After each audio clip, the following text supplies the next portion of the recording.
Assalamu alaikum. Let me first share the screen with you and then we can have some discussion.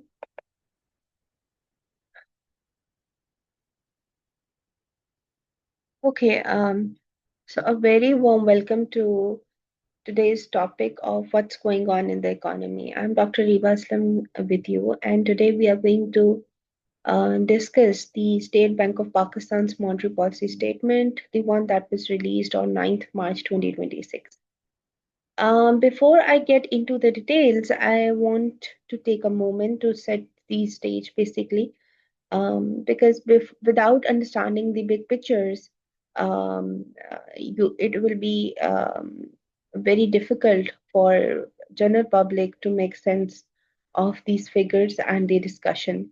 So Pakistan, as many of you know, has been through very difficult times few years back in 2023. Things were truly quite bad. Inflation had gone up to nearly 30%, which means prices were rising so fast that ordinary families, the middle class, were really struggling to buy the basic food items even.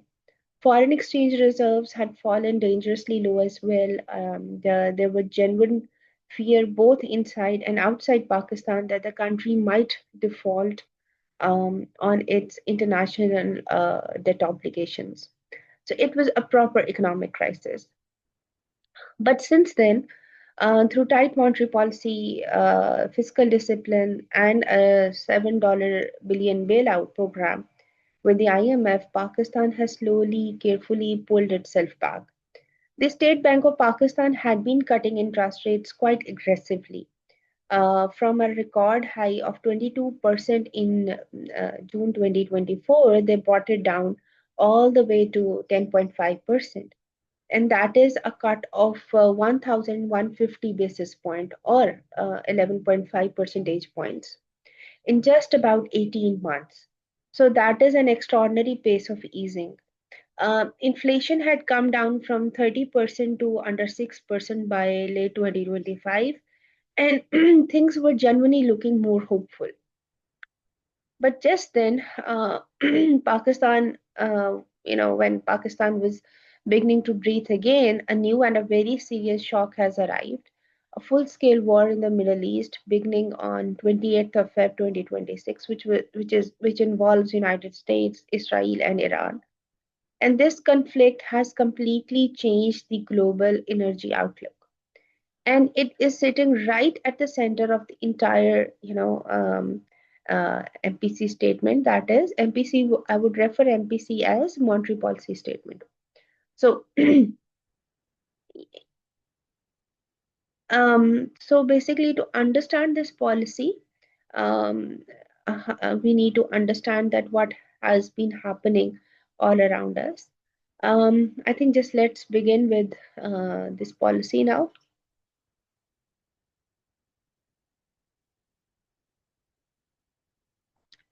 Okay, so the MPC, which is the Monetary Policy Committee, met on 9th March 2026. Now, this is the body at the State Bank of Pakistan that decides what the interest rate should be. They meet every few months, they look at the economic data, they assess what is happening in the world, and then they take a call on where to set the policy rate. Now, this particular meeting happened at a very sensitive moment. The war in the Middle East had broke out just 10 days earlier, which is on Feb 28th. As I discussed before, the United States and Israel had launched military strikes on Iran, and Iran had retaliated. And most critically for the global economy, Iran had effectively shut the Strait of Hormuz. Now, one of the most important shipping lane in the world, in the entire world actually. So tanker traffic through Strait dropped first by approximately 70% and then to near zero, with over 150 ships anchoring outside to avoid risk from Iranian threats and attacks on vessels. This single development, the closure of the strait, sent shockwaves through energy markets, commodity markets, and freight markets all at the same time.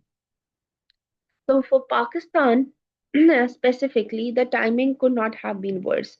The country was in the middle of the Ramadan, a time when demand for food and fuel is already elevated as families are preparing for the Eid festivals. And also, Pakistan do face inflation crisis in Ramadan time as well. So there is actually food inflation as well. So higher petrol prices had already pushed up transport fares and the cost of groceries and everything. This was adding pressure on households' budget at a time when spendings were typically rising.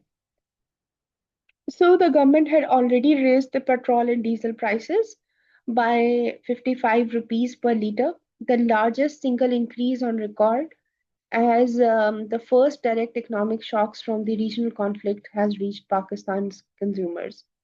So when the MPC sat down on 9th March, they had to answer a very difficult question: that do we raise rates to fight the coming inflation or not?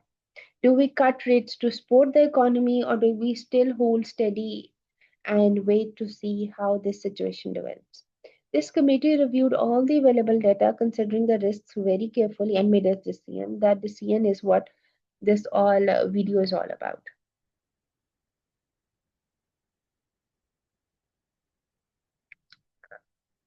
So,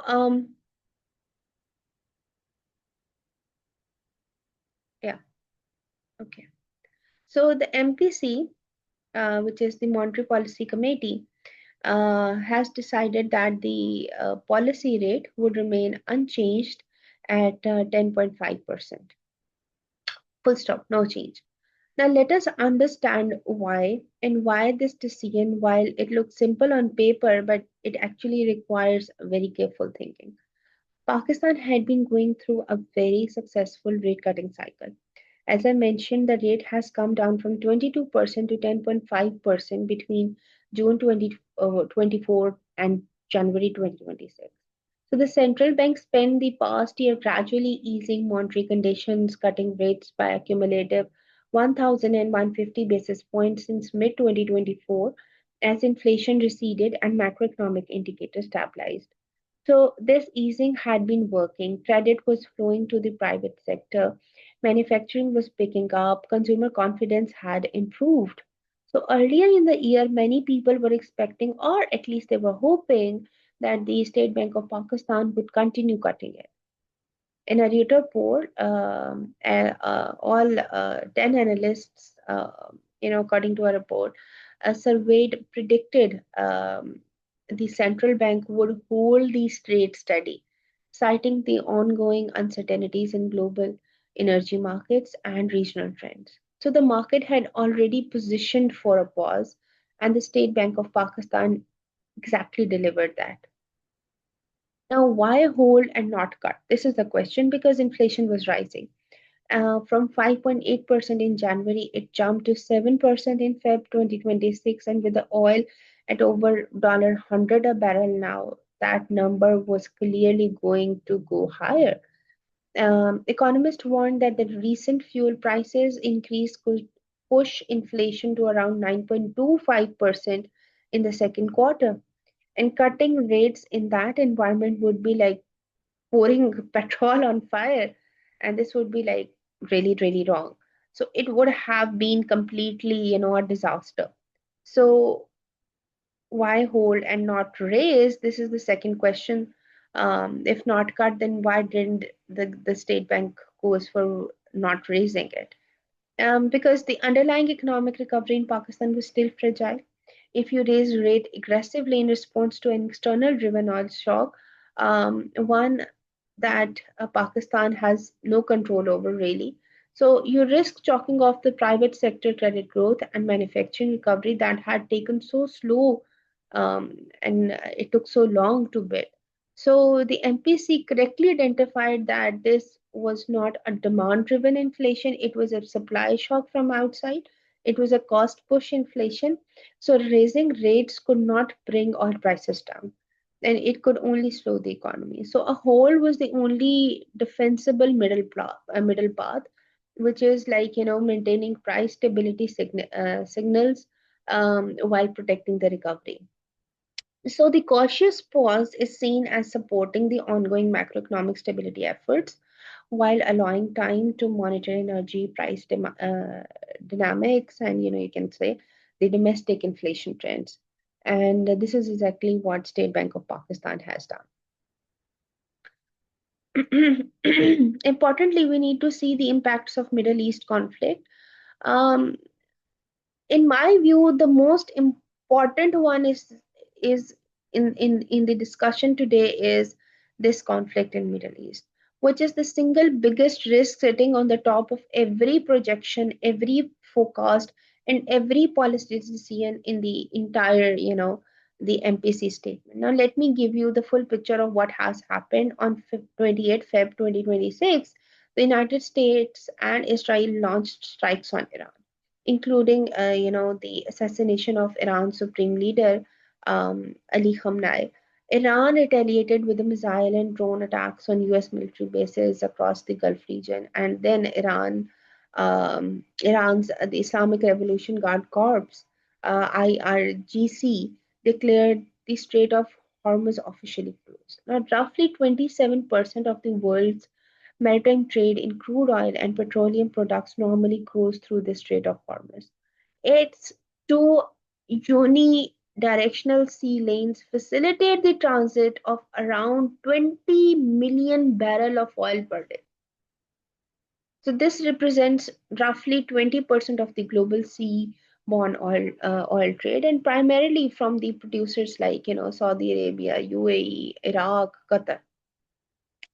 So, with crude and oil products flows through the straits, plunging from around 20 million barrels per day before the war to a trickle currently, you can say, it has increased a lot, and the Gulf countries have cut total oil production by at least 10 million barrel per day. So on 13th March 2026, Brent crude has raised by 13% since the war began, which is hitting $100 a barrel. Now, if this situation does not move towards a resolution, Brent could reach around $120 a barrel in the coming week.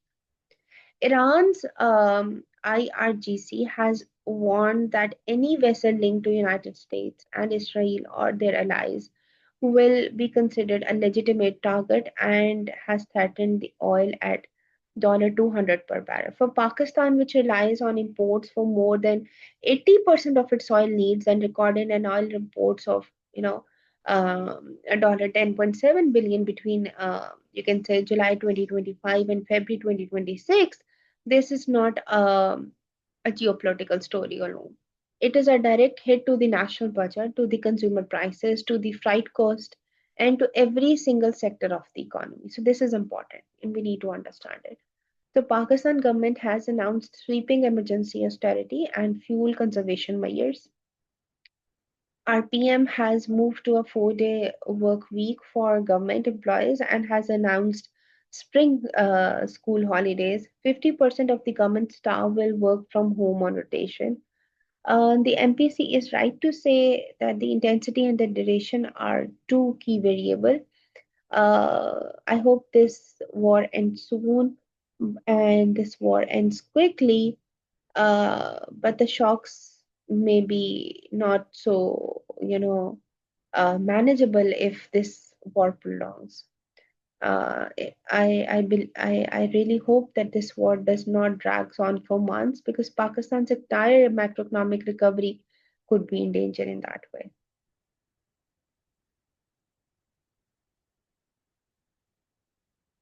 Now let's talk about Pakistan's economic position.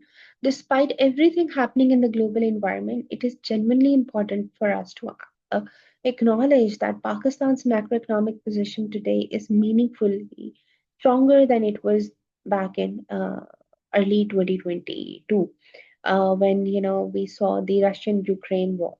So the MPC made this point explicitly in the statement that it is not just a spin, the numbers back it up. So in early 2022, Pakistan was heading into a storm with very few buffers.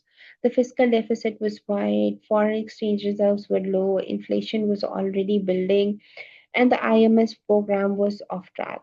So when global commodity prices surged after Ukraine war, Pakistan had no cushion really. The result was a crisis of historic proportions.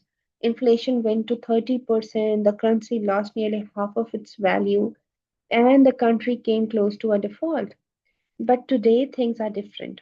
Foreign exchange reserves stand at $16.3 billion as of 27th Feb 2026, well above the level seen during the 2023 crisis. The IMF $7 billion extended fund facility is on track as well.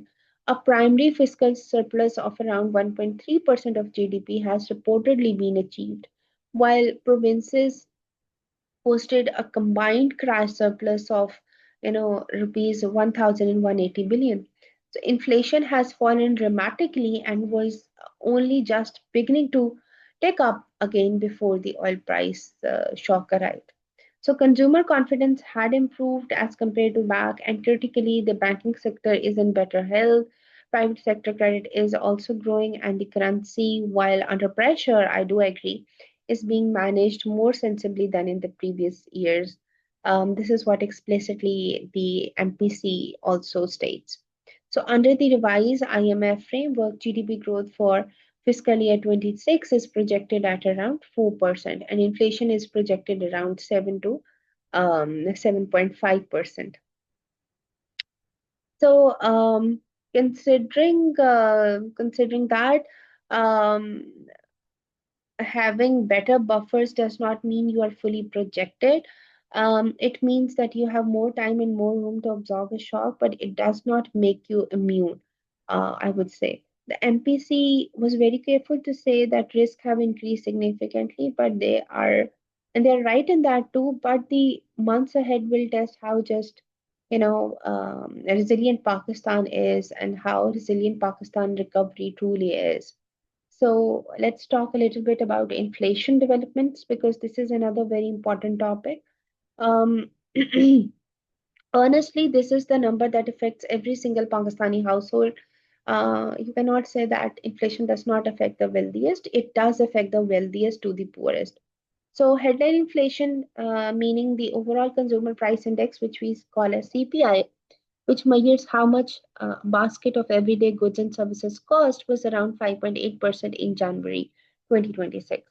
And it has jumped to 7% in Feb 2026. And that Feb reading, as per the PBS data, was the highest since October 2024. And it came in at exactly the top of the SPP's on 5 to 7% target range. On a month-on-month basis, the consumer price index has increased by around 0.3% in Feb 2026, taking the eighth month fiscal year 26 average inflation to 5.46% against 5.85% in the eighth month fiscal year 25. So the core inflation, which strips out the volatile food and energy components to give you a sense of, underlying price pressures, rose to around 7.6%. This is actually more worrying than the headline number because it tells you that inflation is not just in food and petrol, it is becoming broad based across the economy. The two reasons the MPC gave for the rise are first, the phasing out of the low base effect, which means that the last year at this time prices were already relatively low. So year on year comparisons now look higher even without a new price increase. Second, the rationalization of fixed electricity charges on household bills, meaning that the government adjusted electricity tariff upwards, which fed directly into the housing and utility components of the CPI. So looking back through the recent months, um, Pakistan's inflation had eased to 5.6% in December 25, the lowest since August, before taking up to 5.8% in January 26, driven by obviously the housing and utilities, different goods and food items. But here is really the concerning part, which is that all of these numbers were recorded before the rupees 55 per liter fuel prices in early March. So this single adjustment would push transport cost up, which will push food prices up, which will push almost everything up. So analysts now warn that inflation could reach up to 9.25% in the second quarter of 2026. So prices are rising and ordinary families, middle class, and talk about the lower class, they are going to feel this very directly. We are also facing external sector issues, and let's talk about them for a while. Okay, so Pakistan's external sector, which actually reflects the balance of payments, the trade accounts, and the foreign exchange reserves, is the area where the war impact will be felt more directly and most quickly. But let us, see some numbers before that. The current account posted a surplus of $121 million in January 2026. This is a good number. It means in that month, more foreign exchange was coming into Pakistan than going out.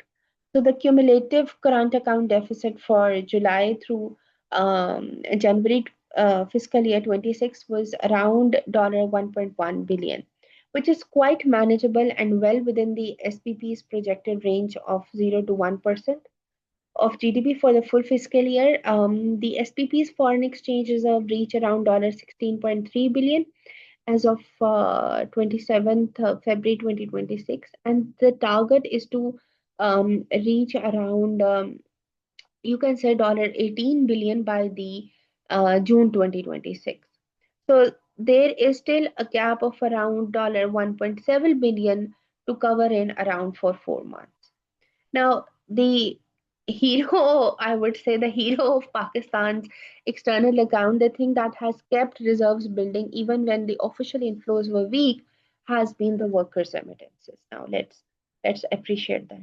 Um, and the numbers here are genuinely impressive because the workers' remittances have recorded an inflow of around $3.3 billion during Feb 2026, which is up by 5.2% on year basis.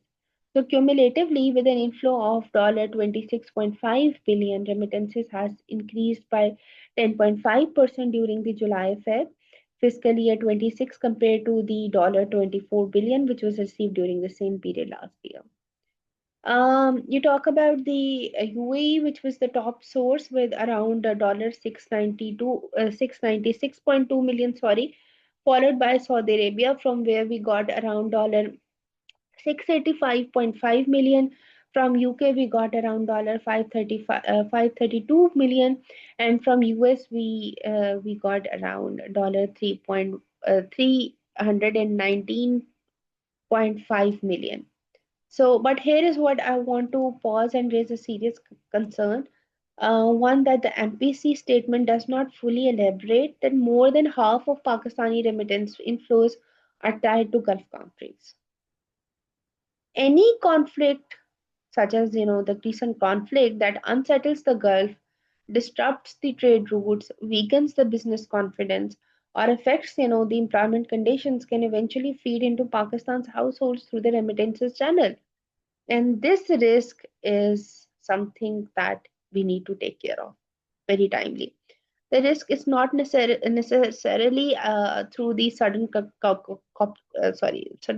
collapse that has happened, but through a gradual squeeze. So there is going to be fewer new jobs. There is going to be slower wage growth. There is going to be delayed payments. There are going to be reduced working hours, um, and a softer demands in sectors that employ a large number of migrant workers. This is all what we can say. So already Pakistan has requested Saudi Arabia um, regarding the seaport, the Red Sea ports, but Pakistan has formally also requested Saudi Arabia to reroute the oil supplies through the Yanbu's Red Sea port to bypass the strait. But Saudi Arabia is providing assurances and has arranged at least one crude shipment to bypass the closed strait. But again, this is all more political, and clearly we do see that such kind of crises are going not without any fiscal consequences. Um, Importantly, we need to also discuss the manufacturing sector. So let us now talk about the Pakistan's manufacturing sector, because this is where some of the most encouraging domestic news is always coming from, and we expect news to come from the manufacturing sector as well. It is the engine of the growth, and even as the global environment is deteriorating, we are still, always taking care of, always having an eye over the large scale manufacturing sector, which is also called as LSM. It basically covers the big industrial sectors such as textiles, chemical, food processing, steel, cement, automobiles, and so on. And we saw that it grew by around 0.4% on year basis in December 25. Now that number on its own looks modest, but cumulative growth for July through December fiscal year 26 stood at 4.8%, which is actually quite healthy for Pakistan, especially given that just 2 years ago this sector was seeing a contraction in its growth.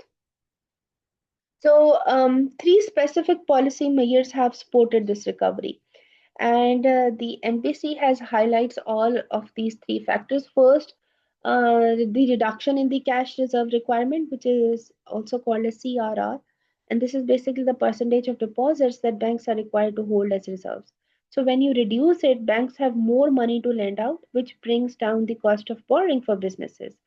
Secondly, the lower markup rates on loans to exporters, because Pakistan's textile exporters who earn the critical foreign exchange that keeps the external account healthy have been given access to cheaper financing, which directly improves their competitiveness. And thirdly, and importantly, the downward adjustment in the energy tariffs for the industrial sector. Now, after this war, I am actually skeptical about the energy tariffs, but for now on, the sec- three specific reasons of why we see some improvements in the LSM growth rates, and one of them was basically the adjustments in the energy tariffs, because energy is one of the biggest costs for Pakistani manufacturers, right?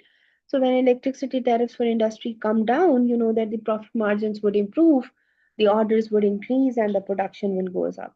Now the irony, however, is painful, but the same energy cost relief that has been helping manufacturing now is now under a serious threat from the global oil prices, which is rising above $100 a barrel. Now, Qatar is Pakistan's primary LNG supplier, and its cargoes pass through the Strait of Hormuz as well.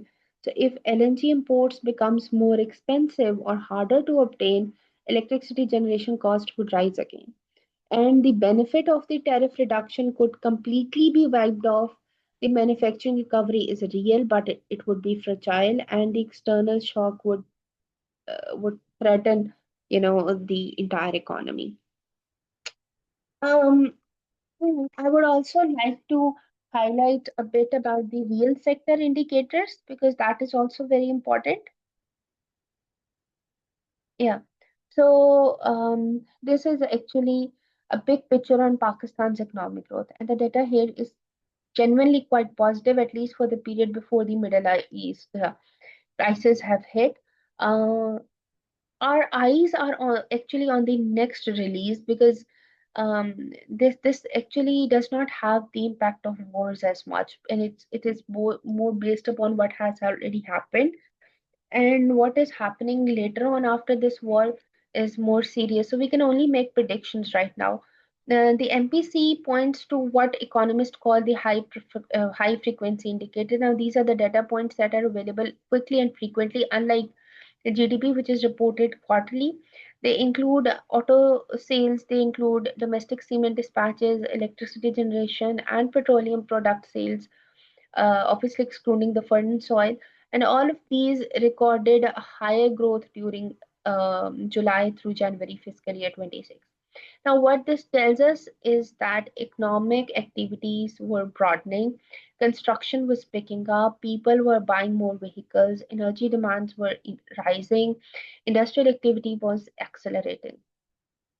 The GDP growth, if we talk about the first quarter of 2026, it rose around 3.7% on year-on-year basis, which is up from 1.6% in the same period last year.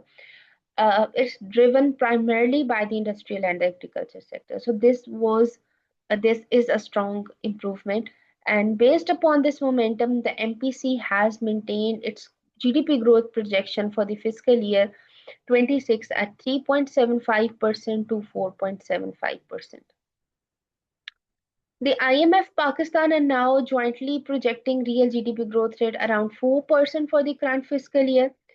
But after the IMF had earlier revised it to 3.2% in the aftermath of the last year's super floods, let's see what happens. But let me tell you a honest truth. The government's 4.2% GDP growth target for the fiscal year ending July is becoming increasingly challenged amid the Middle East crisis and severe monsoon floods that has displaced roughly 3 million people, and supply chains disruptions which are linked to the clashes with Afghanistan.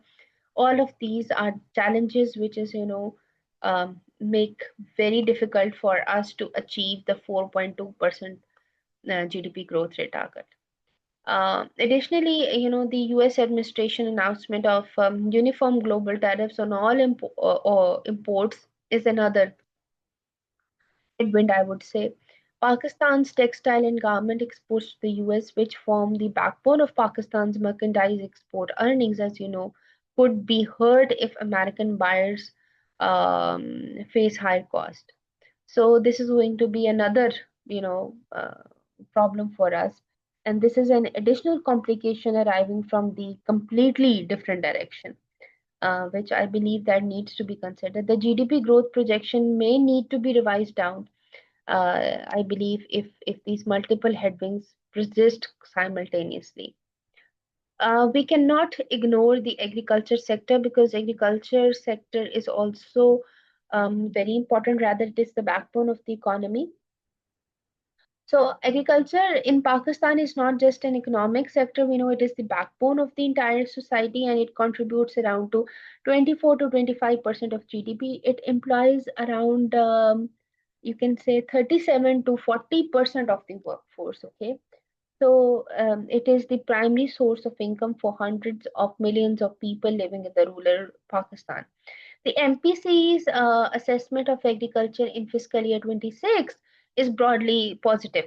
They are saying that wheat sowing targets have largely been met and the input conditions are good, including the irrigation water availability, fertilizer supply, and the weather, which has remained favorable.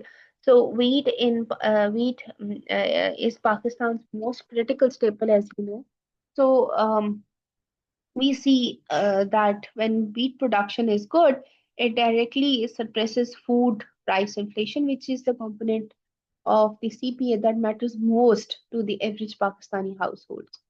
The positive spillover into services is also real and significant. When farmers earn well, they're going to spend more at local markets, and the wholesale and retail trade volumes is expected to grow. Transport and logistic activity increases as agriculture produce moves through supply chains from farms to cities, and this creates a multiplier effect, as you know, through the rural and peri-urban economy. However, now the concern is that MPC statement has not fully addresses the global commodity shock from the Strait of Hormuz crisis, which is now directly threatening the input costs for Pakistani agricultures. Fertilizers, if you talk about especially the urea, for example, are critical for the crop production, and how we are going to subsidize it when we are facing so much of pressure, because Pakistan and Bangladesh are particularly price sensitive when it comes to LNG and energy commodities that transit through the Strait of Hormuz. So this is a challenge that is budding up. Higher fertilizer prices, you can see, driven by the energy cost increases, will, I believe, squeeze the farmer's margin in the coming Rabi and Kharif seasons. So, if farmer use less fertilizers to cut cost, yield will also fall. If crop yield fall, food prices will rise. And if food prices rise, which they already are, the disinflation story of the past 18 months could be rapidly reversed. So the Kisan, in very simple words, is going to be burdenized, and this burden is also following on, the sectors that are attached to agriculture. Let's discuss a bit about the fiscal sector. The fiscal situation, which means that the government's revenue, its spendings, and whether the budget is in surplus or deficit, is where Pakistan has shown some genuine discipline under the IMF's program, but it is also facing some of its most serious, structural weaknesses. The overall fiscal balance is recording a surplus. The primary surplus, which is the budget balance before you account for interest payments on the existing debt, remains close to the last year's level. And this is actually a meaningful achievement, I would say. The consolidation has been helped significantly by lower interest payments because as the State Bank of Pakistan cut rates from 22% to 10.5%, the government's cost of servicing its enormous domestic debt pile has come down considerably. But the revenue side is a serious problem again. Tax collection grew only by 10.6% during the July through Feb, and well below the pace needed to meet the annual targets. So, considering that the FPR has collected rupees 8.12 trillion during the first 8 months of fiscal year 26 against an assigned target of 8.55 trillion, meaning the goal uh, was missing by, you can say, 430 billion. Uh, and This actually shows that we are falling short of the monthly targets. And this has become so serious that Pakistan and IMF are now in active negotiations to revise the annual tax targets. And for the second time this year, Pakistan and IMF are close to agreeing on a revised FPR tax collection target, which is expected around rupees 13.45 trillion by the June 2026. But again, there are several things that we need to take care of. The IMF has flagged the FPR's revenue shortfall, their progress on the external financing plans, the amendments related to statutory bodies under the state-owned Enterprise Act, and changes to sovereign wealth fund legislation are one of the key concerns during the third review discussion. So, the reduction in the tax collection can be another structural issue here, and this revenue shortfall is Pakistan's biggest structural problem as well. Without a broad-based tax system, every economic shock would hit the fiscal accounts really hard, and the government capacity to respond with the spendings would be severely limited. So, this is important.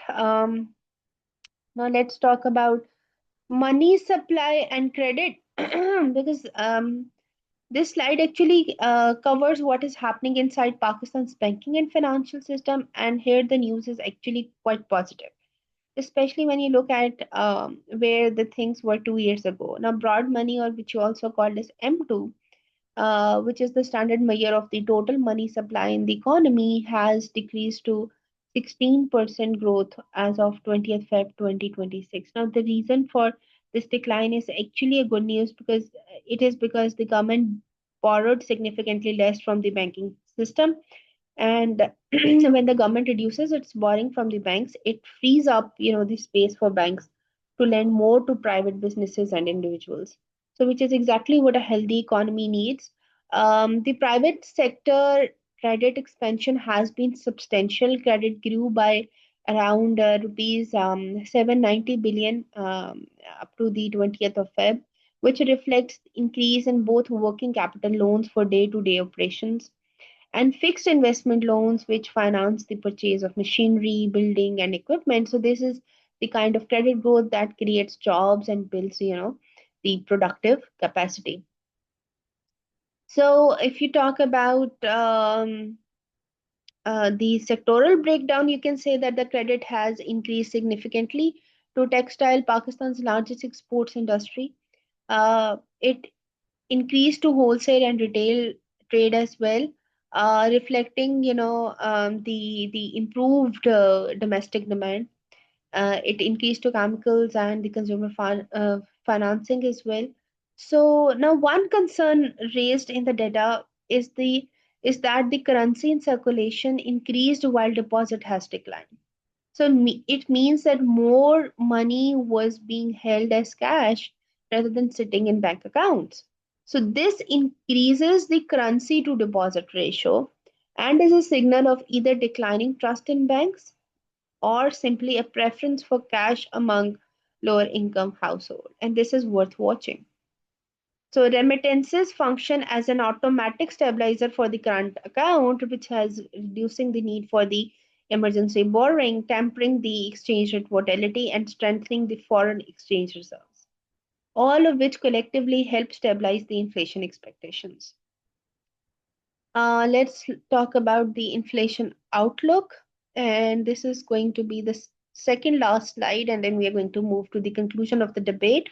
So, this is perhaps the most sobering slide in the entire video for today, and I want you to pay very close attention to what MPC is saying here and to what the latest real world data is telling us. The MPC projection is that inflation may remain about 7% for the remaining months of fiscal year 26, which is meaning through the June 2026 and is possibly into fiscal year 27 as well. So this is a significant statement, and it means the period of relatively comfortable low inflation that Pakistan enjoyed through months of 2025 is now over.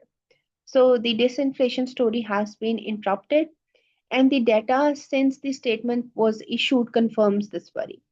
Analysts and economists warn the recent fuel prices increase could push inflation around 9.2 percent in the second quarter of 2026. IMF Pakistan jointly projects now that CPI inflation could be at 7 to 7.5% for the full fiscal year.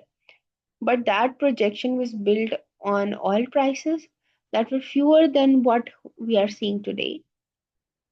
Brent crude is currently at $100 a barrel as of March 13 and could reach $120 a barrel in the coming weeks if the Strait of Hormuz is not reopened. Iran's IRGC has threatened oil at $200 per barrel if this conflict continues, warning that any vessel linked to the US and Israel or their allies will be considered a legitimate target. So, according to IMF analysis, every 10% rise in oil prices corresponds with a 0.4% rise in inflation and a 0.15% reduction in economic growth rate. Now, this is very, very, very important. I would like to come again. According to IMF analysis, every 10% rise in oil prices would correspond to around 0.4% increase in inflation. And not only that, but 0.1% now reduction in economic growth as well. So if the oil goes from $70 where it was before the war to $140, and that would add almost 3 percentage point to Pakistan's inflation and reduce GDP growth rate by around 1%. Now these are not small numbers for a country that is still in the economic recovery. The risk factors the MPC identifies: the Middle East conflict, volatile food prices, and the domestic administrative energy prices are all real. And they are all pointing in the same direction right now, which is upward. So inflation will increase. Inflation is going to rise very much now. We are not going to have some relief, which is expected before the war, which was expected before the war actually. And the challenge for State Bank of Pakistan will be to whether to respond with a rate hike or to continue to hold steady as the situation evolves. Let me bring everything together now and think about what this all means for Pakistan's economy's future. The MPC's decision to hold the policy rate at 10.5% was correct and well reasoned, according to me. It was supported by the facts such as, inflation, which is rising and was not, yet out of control, but who knows what the future holds. But right now, I think the MPC's decision to hold policy rate at 10.5% was correct and well reasoned. The economic recovery is still underway. The oil shock was externally driven, not something that a rate hike could address. In recent times, the State Bank of Pakistan chose stability over harsh decisions, and I think that is a defensible choice. But the honest picture going forward is that the GDP growth rate of 3.75 to 4.75%, while is achievable before, but now is under real threats from the oil crisis, the US tariff announcements, the economies, changes that are happening in Gulf economies, and the domestic, obviously, fiscal challenges. So the government's 4.2 percentage GDP growth rate target is becoming very challenging, and I doubt that how we are going to meet that challenge. And then when you're not going to meet that challenge, it will also impacts your relations with IMF. uh, and we do have very much dependence on IMF loans. So on inflation, above 7% for the remainder of the fiscal 26 is now almost certain. Whether it goes to 8, 9, or even 10%, depending almost entirely on how long the Strait of Hormuz remain closed and whether the global oil prices will continue to rise. The IEA estimates that the war will cut global oil supply by about 8 million barrel a day in March alone. And this is not a small disruption. On the fiscal front, you say Pakistan and the IMF are close to agreeing on a revised FPR target, tax target of rupees 13.45 trillion, the second downward revision for this year after a rupees 428 billion shortfall in the first 8 months. So revenue mobilization remains Pakistan's concern, and no amount of monetary policy management can substitute for fixing the structural problem, I believe. On a reserve side, the $18 billion target by June 26 looks challenging but not impossible again, provided the remittances we are holding, the official inflows uh, are again a question how they are going to be affected, because when things get worse in the Gulf countries, remittances are going to be affected as well. And the current account does not show so much hope as well. So, in conclusion, Pakistan has more resilience today than it did in 2022. This is a good news, but this resilience has limits. The month ahead will be a true test, basically, for us to see whether the gains of the past 2 years can be protected in the face of what may be the largest global energy supply disruption since the 1970s oil crisis. The SPP has done its job carefully, and now it is the turn of the fiscal policy, structural reforms, and the diplomatic engagements to hold in the line. So, this brings end to my very detailed video on what's happening in the economy. I want to thank all of you for your attention and your patience through what has been very detailed discussions. The key things I want you to walk away with are these. One, Pakistan Central Bank made a sound, well calibrated decision to hold a rate at 10.5% on 9th March 2026. A hold that was both technically correct and widely anticipated. Two, the Middle East conflict is a genuine, serious, and ongoing threat to Pakistan's macroeconomic outlook. Not a background risk, but a front and a central challenge. Three, The fundamentals are stronger than in 2022, but they are not strong enough to be, a shield, I would say. Four, inflation will rise further in the coming months from 7% today towards potentially 9% or more if oil stays high.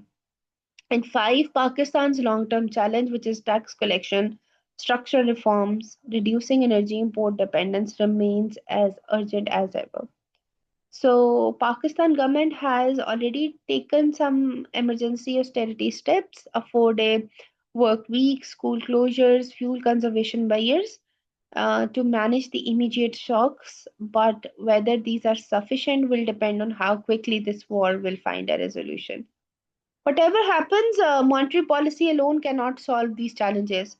It needs to be accompanied by serious fiscal discipline, smart diplomacy with Gulf partners on oil supply, and the kind of deep structure reforms that Pakistan has been talking about for decades, but unfortunately has never been fully implemented. I hope my video has helped you to understand not just the numbers in the MPC statements, but the real world context behind every single one of them. Thank you very much. I'm more than happy to take your questions if you have.